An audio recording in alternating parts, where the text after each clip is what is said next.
Hebreus capítulo 11, nós vamos ler do versículo 8 até o versículo 19, Hebreus 11, de 8 a 19.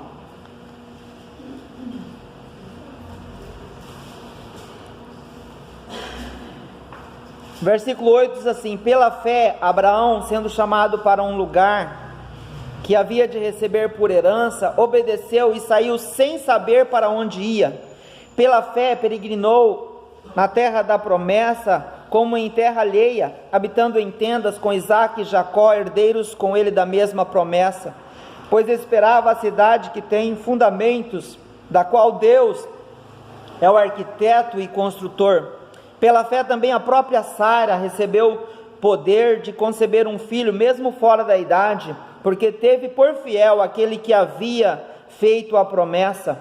Pelo que também de um, e esse já amortecido, descenderam tantos em multidão, como as estrelas do céu, e como a areia inumerável que está na praia do mar. Todos estes morreram na fé, não alcançaram as promessas, viram-nas de longe e as saudaram, e confessaram que eram estrangeiros e peregrinos na terra. Ora, os que dizem tais coisas claramente mostram que estão buscando uma pátria, e se na verdade se lembrassem daquela de onde haviam saído, teriam oportunidade de voltar, mas agora desejam uma pátria melhor, isto é, a celestial, pelo que também Deus não se envergonha deles, de ser chamado o seu Deus, pois já lhes preparou uma cidade. Pela fé, Abraão, ao ser provado, ofereceu Isaque. Aquele que havia recebido as promessas ofereceu o seu unigênito, embora Deus lhe tivesse dito: em Isaque será chamada a tua descendência. Abraão julgou que Deus era poderoso para até dentre os mortos o ressuscitar, e daí em figura o recobrou. Amém? Até aqui. Pai, ministra os nossos corações pela Tua Palavra. Nós estamos diante do Teu trono de glória e de graça, diante da Tua Palavra, que o Senhor esteja ministrando aos nossos corações e às nossas mentes, que o Espírito Santo esteja trazendo luz nesse momento sobre as nossas vidas, em nome de Jesus. Amém. Nós sabemos que o escritor aos Hebreus, nós não temos a certeza de quem era, mas ele escreve essa carta aos judeus convertidos que seguiam aquelas instruções de Paulo, que dizia que precisavam viver pela fé, e eles estavam aguardando algumas coisas, e depois eles, pela demora dos acontecimentos, eles começaram a reclamar, dizendo assim: nós abandonamos a nossa religião, abandonamos a nossa fé, e agora nós estamos aqui, mas a impressão que temos é que seria melhor voltarmos a sermos o que éramos e estarmos no nosso comodismo, porque a gente não está tendo muito retorno. E a impressão que temos é que nós nos voltamos para Jesus, mas Deus não ficou feliz com isso, né? Então Hebreus é escrito nesse aspecto. Por isso que no capítulo 3 o escritor diz assim: Cristo é superior a Moisés, ou seja, não adianta voltar para a lei, vocês têm que continuar aqui. Depois no capítulo 5 diz assim: Jesus Cristo é o grande sumo sacerdote, não é aquele que vai entrar uma vez por ano, lá que nós estamos estudando na escola dominical, para purificar os seus pecados, mas é o sumo sacerdote que uma vez por todas entrou no santo lugar para fazer a expiação dos vossos pecados.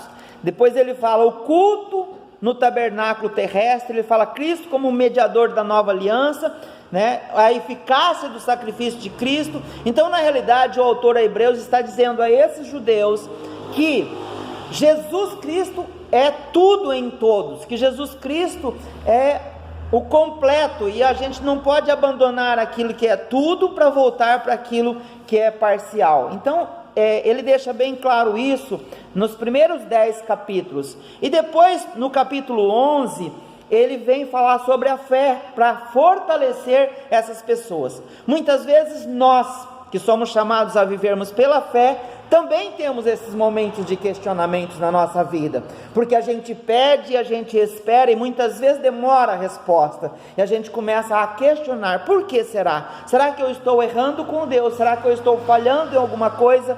Mas se a gente for analisar, realmente nós não merecemos, né? A fé não é por merecimento, a fé é por causa das promessas de Deus. Então nós percebemos aqui, e no capítulo 11, os primeiros versículos, ele usa algumas pessoas bem conhecidas dos judeus. Ele fala, primeiro, no versículo 2, pela fé entendemos que os mundos foram criados pela palavra de Deus. Ele fala, pela fé Abel ofereceu mais excelente sacrifício que Caim. Pela fé Enoque, no versículo 5, pela fé Noé. Então ele traz assim à tona aqueles que eram conhecidos dos judeus, né? Por estudarem a lei, sabiam de todos esses fatos. O que é a fé para nós? A fé, na realidade, para nós, é algo que supera a nossa razão, é algo que vai além da expectativa humana. Então nós percebemos aqui, depois que ele dá alguns exemplos aqui, ele fala em 7 versículos, ele fala de 3 pessoas, e nesses versículos que lemos, ele usa todos para falar de Abraão. Por quê? Porque Abraão era considerado o pai dos judeus, o pai da fé. Eles acreditavam mesmo que Abraão era aquele que fundou todo o seu povo, por causa do seu chamado, e foi um homem que realmente obedeceu a Deus. Então, neste momento, ele traz à tona a vida e a obra de Abraão, para poder dar a esses judeus uma certeza de que eles precisam continuar firmes na sua fé. E Abraão, pela fé, ele superou os limites da certeza humana. Ele é chamado sem saber para onde ia, então não tinha certeza alguma, mas ele foi. Pela fé, ele superou os limites da esperança humana, né? Ele esperou muito tempo para ter o filho prometido.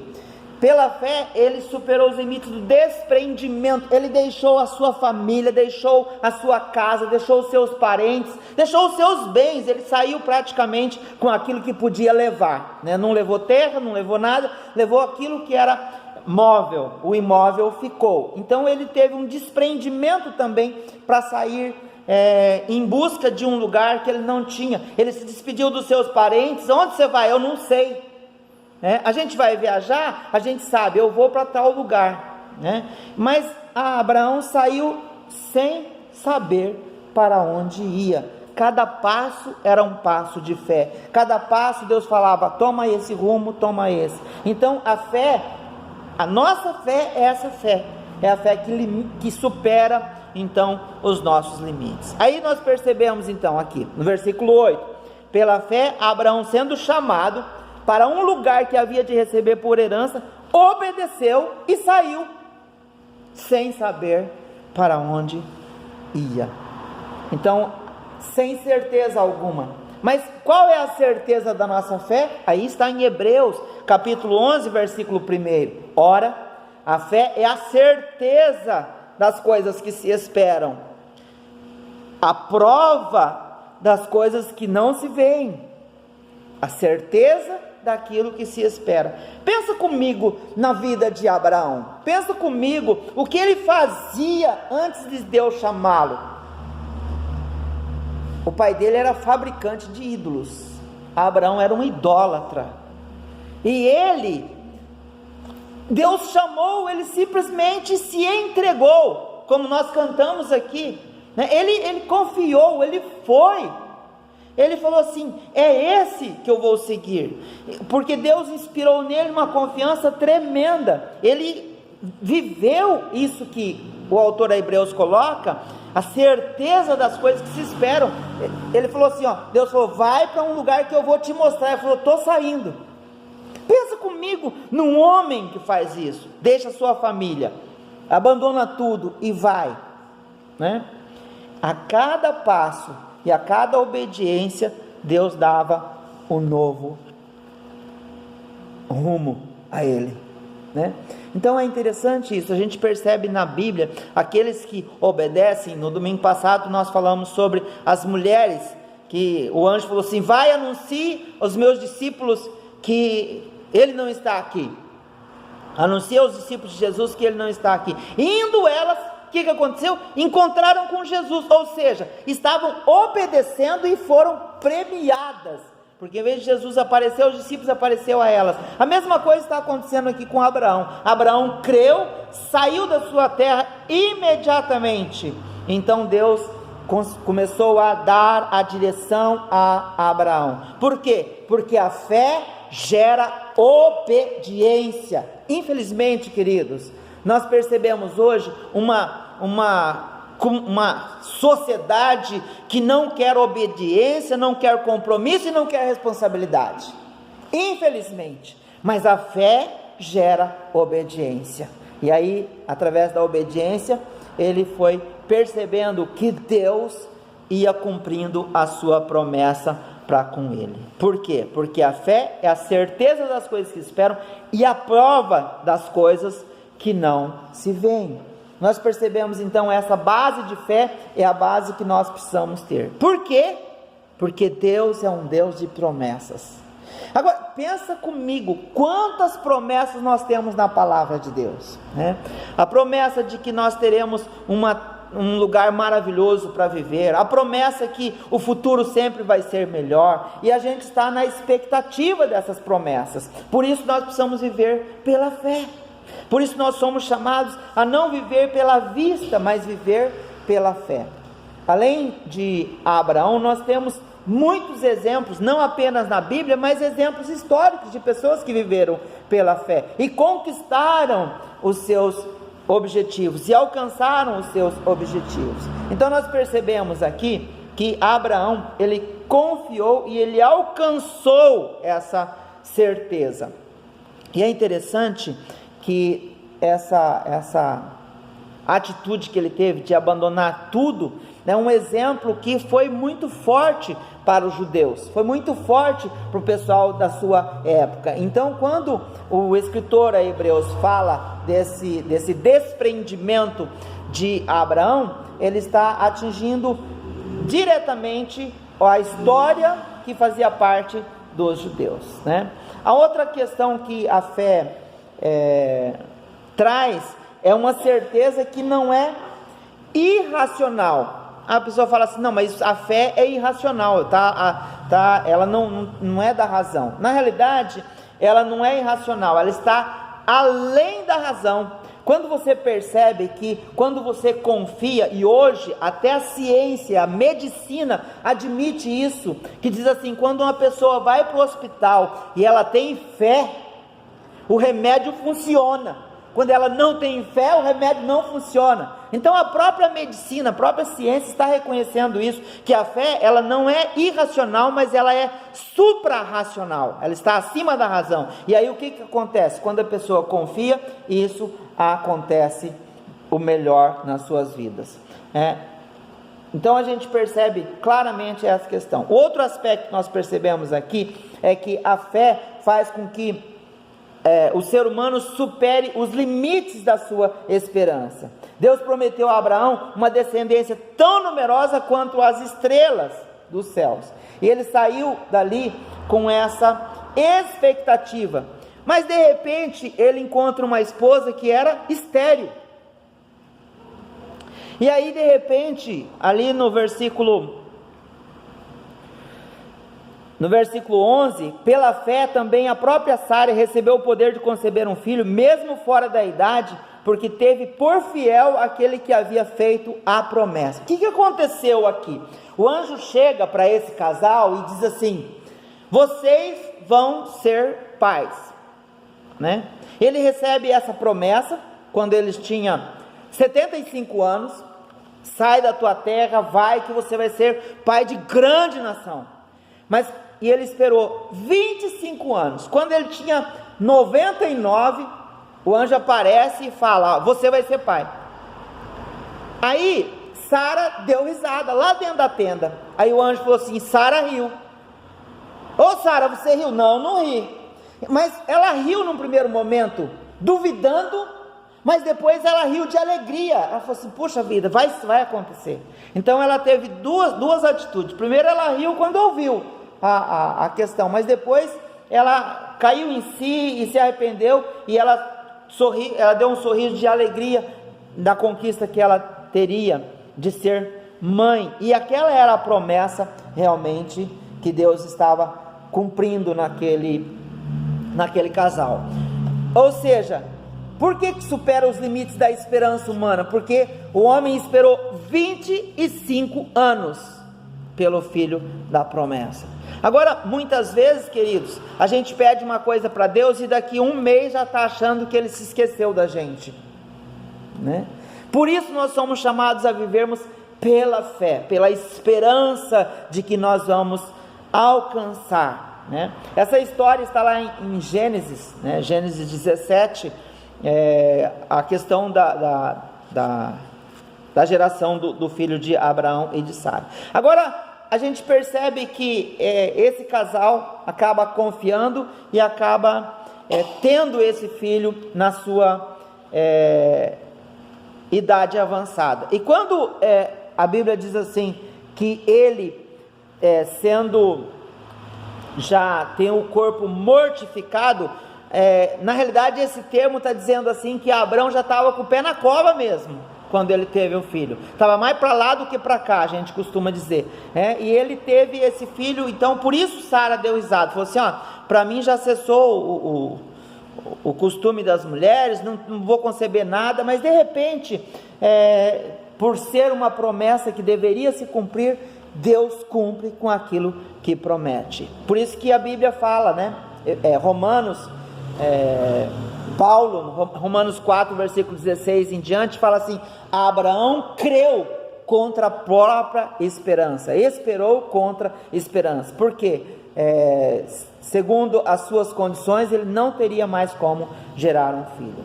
Mas a esperança cristã, a nossa esperança, é baseada nas promessas de Deus e não na situação humana. Porque muitas vezes Deus promete uma coisa, nós temos na palavra de Deus a promessa de que teremos vida, abundância, mas de repente nós temos abundância de problemas. E esse texto é escrito exatamente para os judeus que estavam tendo problemas.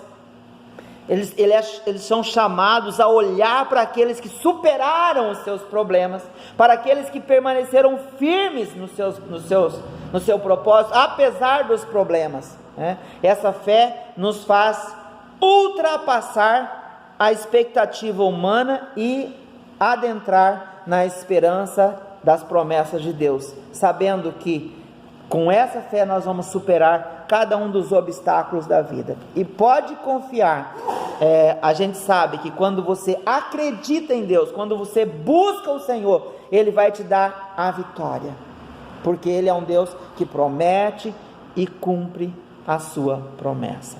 O outro aspecto que a gente vê aqui em Abraão ele ultrapassa os limites do desprendimento. Eu disse que ele abandonou tudo que ele tinha lá, todo que era imóvel, e pegou apenas aquilo que ele podia carregar. Mas não foi apenas isso. A Bíblia diz que ele ofereceu o próprio filho a Deus. Agora, é muito interessante essa questão. Quando você lê lá em Gênesis, nós não vamos ler aqui, mas quando você abre lá em Gênesis e começa a estudar a história de Abraão, Abraão sai, né, leva o seu filho, a sua maior riqueza era o seu filho Isaque, o filho da velhice, o filho da promessa, e Deus fala assim: Abraão, pega o seu filho e oferece a mim. Aí ele chama o filho e fala assim: filho, nós vamos, caminho de 3 dias, oferecer ao Senhor um sacrifício.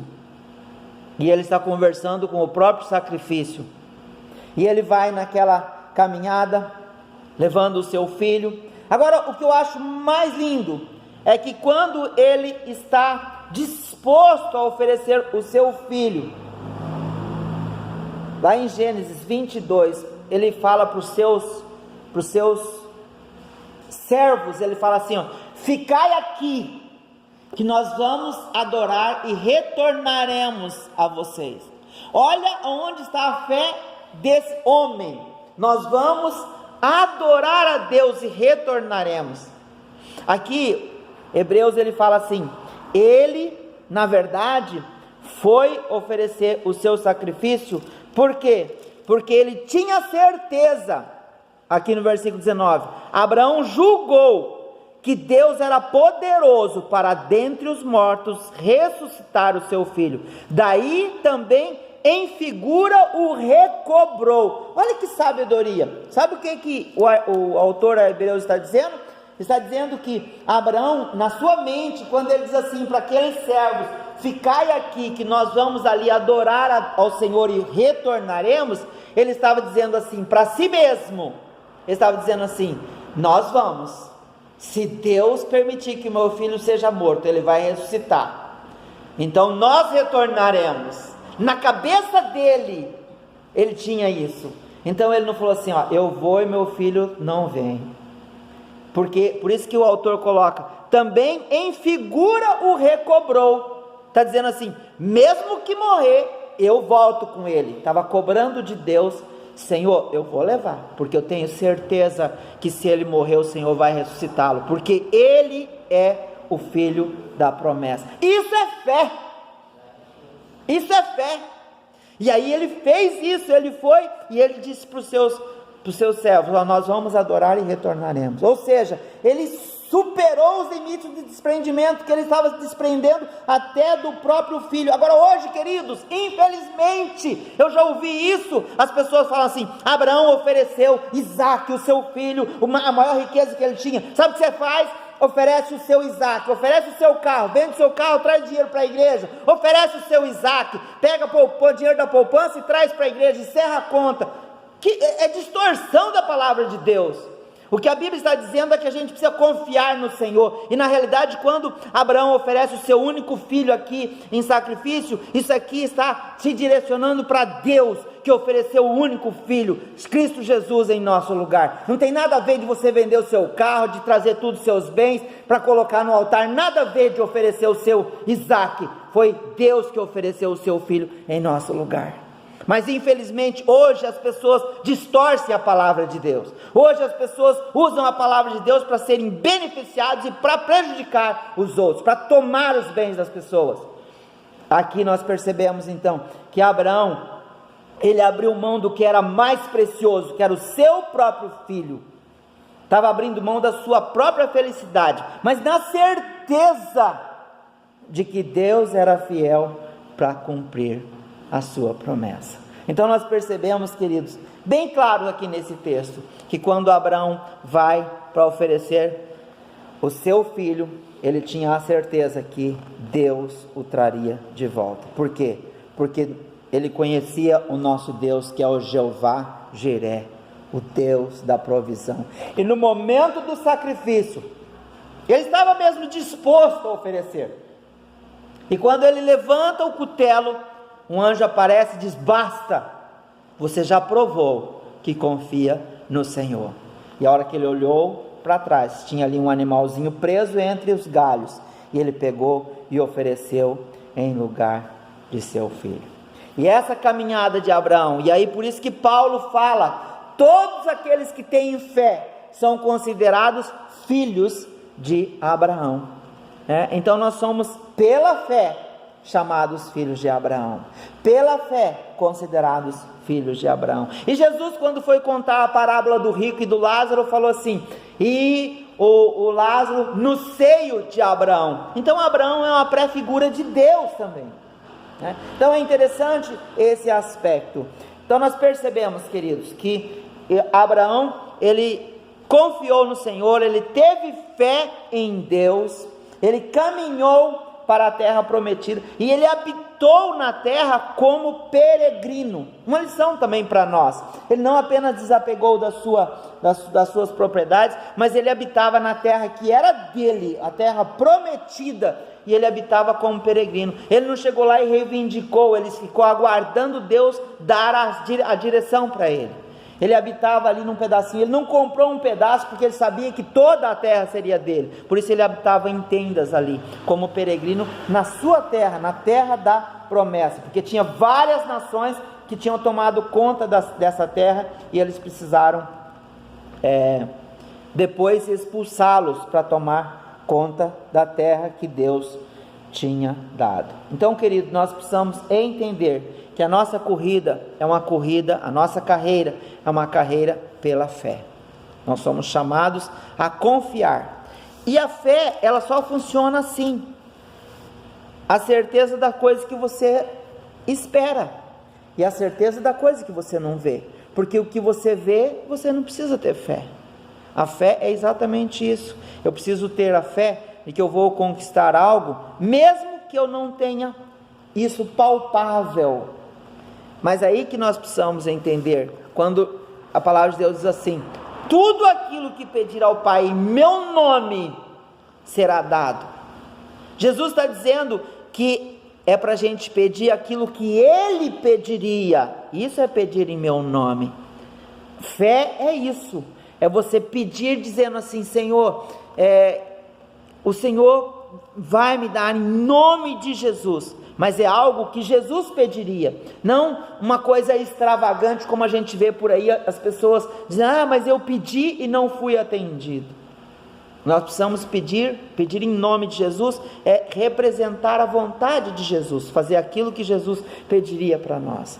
A fé é isso, a fé é você crer, acreditar e ser fortalecido e desprender-se de muitas coisas, para que você possa conquistar aquilo que é maior e melhor, que é o reino de Deus. Mas muitas vezes, queridos, a gente, infelizmente, fica preso às coisas materiais e esquece de estar buscando aquilo que é muito importante. Uma coisa que eu tenho dito sempre: o que importa para nós é aquilo que a gente coloca em primeiro lugar na nossa vida. E que a gente possa refletir sobre isso. O que Deus já fez por nós, o que Ele já demonstrou na sua palavra, e o que nós temos feito, né? Será que nós estamos agindo conforme Abraão, confiando verdadeiramente, friamente na palavra do Senhor, ou nós estamos vivendo pela vista? Nós estamos muitas vezes desanimados porque a nossa visão tem sido uma visão mais física, mais materialista do que espiritual. Que nós possamos recobrar essa fé verdadeira nas nossas vidas e sermos animados e reanimados pela palavra de Deus. Portanto, a fé é a certeza daquilo que se espera e a convicção daquilo que não se vê. Amém? Que Deus nos abençoe. Vamos nos colocar em pé, vamos agradecer ao Senhor pela sua palavra, vamos orar.